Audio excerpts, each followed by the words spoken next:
Comment allez les toutes, on se retrouve aujourd'hui pour le nouvel épisode de votre émission Chips, l'émission qui vous fait découvrir, redécouvrir des talents. Aujourd'hui, nous sommes avec Distrix, qu'on a vu apparaître dans l'émission précédente avec DJ Aya. Mais avant toute chose, jingle.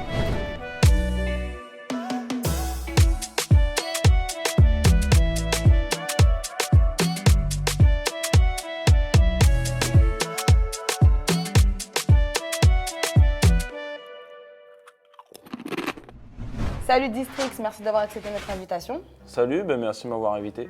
C'était tout à fait normal, on l'a vu dernièrement dans l'épisode numéro 3 de Chips que vous pouvez retrouver juste ici avec DJ Yaya.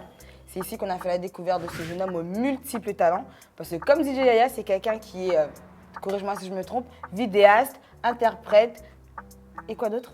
Compositeur, ingé son et producteur. Du coup, nous sommes très curieux de savoir quel a été ton parcours, comment est-ce que tu es arrivé à là aujourd'hui, si tu pouvais nous expliquer un peu tout ça. J'avais mon père qui jouait de la guitare, après j'ai commencé avec la guitare, après je me suis intéressé au rap.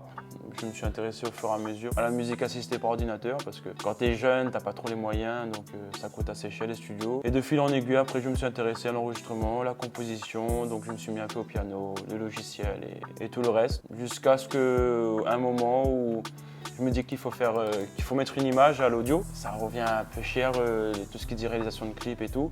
Donc je me suis dit pourquoi pas aussi m'intéresser à la vidéo. De fil en aiguille, à partir de ça, je me suis intéressé à tous les outillages. Tu as bien touché tout ce que tu fais parce que là, pour le coup, tu es aussi vidéaste, tu produis aussi de la musique, si je me trompe pas. Ouais.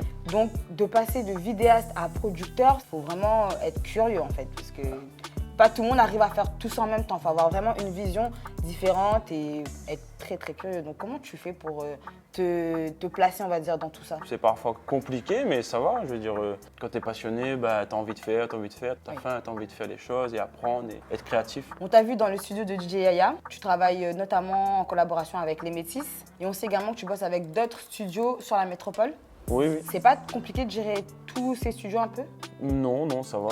J'ai un manager, la gazeuse. Du coup, lui, il gère tout ce qui dit les placements métropole, les studios là-bas, parce qu'il est déjà là-bas en fait, il est sur Paris. Avant le Covid, j'ai pu voyager avec Brasco. J'ai pu rencontrer des studios bien intéressants comme Beat Bounce. Beat Bounce, c'est le plus gros studio à Marseille. Donc là, tu vois tous les disques qui sont affichés dans les couloirs. Tu rencontres d'autres artistes comme le Matador. Tu rencontres des gars comme SCH, comme Rimka. Donc là, à ce moment-là, tu as besoin de déplacements justement pour être sur le qui-vive, on va dire. Mais Ça passe quand même d'une passion à quelque chose que je pense qu'il y a quand même beaucoup de personnes qui rêveraient de voir ces artistes-là.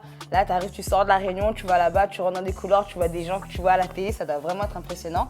Donc pour ça, déjà, félicitations. Parce Merci. On aimerait tous le faire, je pense. C'est impressionnant, mais tu arrives quand même à gérer le fait justement que c'est des personnes connues à ton travail. Genre, tu te dis, bon, là, c'est taf. Comment est-ce que je vais faire? Est-ce que je vais pouvoir gérer? T'as pas de pression? Comment tu gères cette pression-là, justement?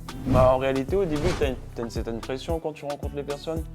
Et après, finalement, quand tu les rencontres, ils sont humains comme nous. Donc, ils sont pas tellement différents de nous, en fait, tu vois. Dis-nous, quelles sont tes influences musicales?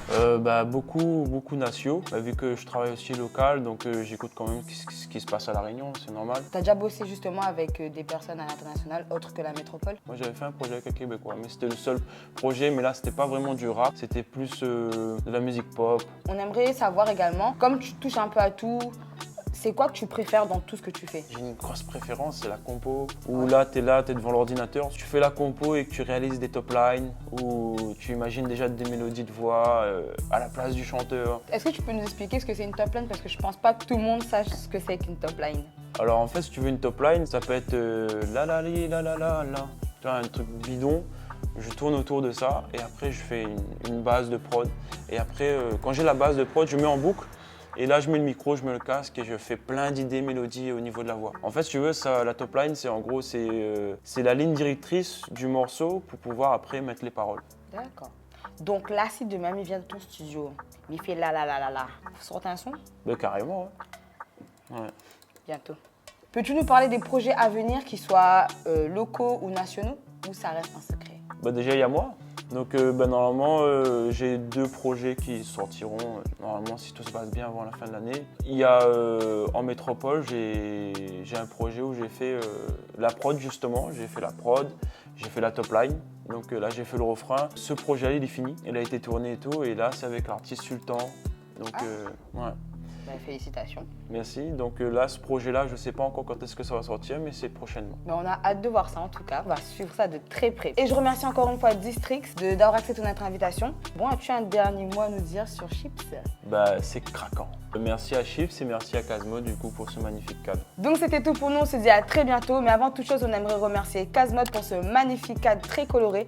Vous pouvez également les retrouver sur Instagram. On se dit à très bientôt et n'oubliez pas de vous abonner, de partager et surtout, mangez la vie avant qu'elle vous mange. Ciao.